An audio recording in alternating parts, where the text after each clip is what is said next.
तो आज एक बहुत ही दिलचस्प सवाल पर बात करते हैं। क्या हमारी जिंदगी, हमारी किस्मत पहले से तय है, जिसे हम नियति कहते हैं? हाँ, ये सवाल सदियों से फिलोसोफर्स और अब वैज्ञानिकों को भी उलझाता रहा है। बिल्कुल।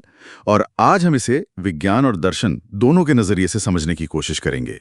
खासकर समय और जो हमारी आजाद मर्जी है, यानी स्वतंत्र इच्छा, उसके संदर्भ में। हमारे पास नियति का विज्ञान, समय और स्वतंत्र इच्छा से कुछ अहम बातें हैं जिन पर हम गौर करेंगे। हाँ, तो इस चर्चा का मकसद यही है कि ये स्रोत नियति और स्वतंत्र इच्छा की इस पुरानी पहेली को आज कैसे देखते हैं।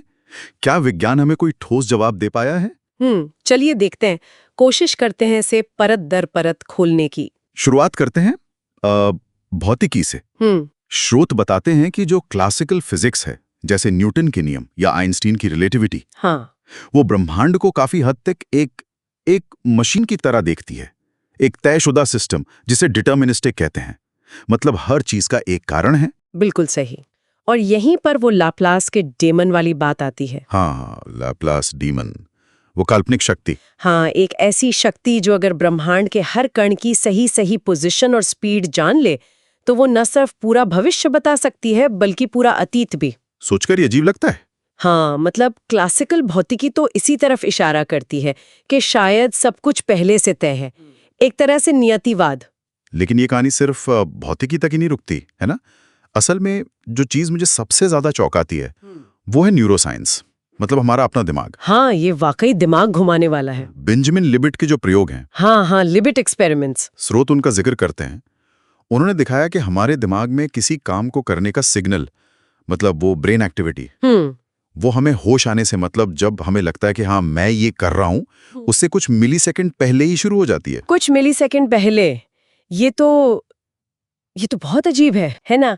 मतलब ये सवाल उठता है कि क्या हमारा ये जो एहसास है कि मैंने चुना है, वो बस एक वहम है?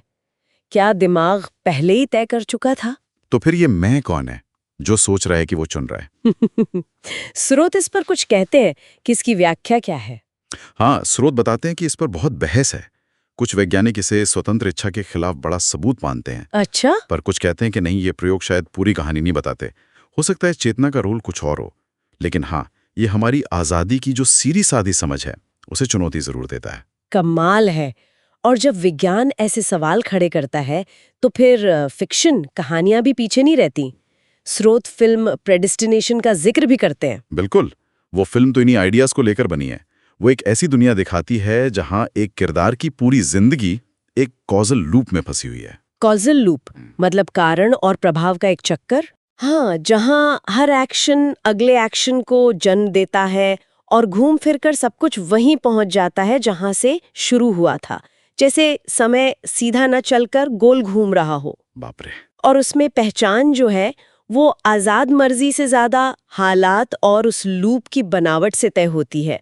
कैसे परिस्थितियां हमें एक तय रास्ते पर धकेल सकती हैं। तो फिर इन सबको जोड़कर देखें तो क्या नतीजा निकलता है? भौतिकी, न्यूरोसाइंस, ये कहानियां, क्या हम बस कणों की तरह बह रहे हैं? देखिए, दिलचस्प बात यही है कि ये स्रोत कैसे इन अलग अलग फील्ड्स को जोड़ते हैं, फिजिक्स, ब्रेन साइंस, यहाँ तक कि फिक्शन, और दिखाते हैं कि स्वतंत्र इच्छा बनाम नियति की ये बहस कितनी जटिल है। ये कोई आसान जवाब नहीं देते, पर ये जरूर दिखाते हैं कि हमारी जो पारंपरिक समझ है ना अपने बारे में, अपने फैसलों के बारे में, आधुनिक विज्ञान उस पर कितने गहरे सवाल उठा रहा है।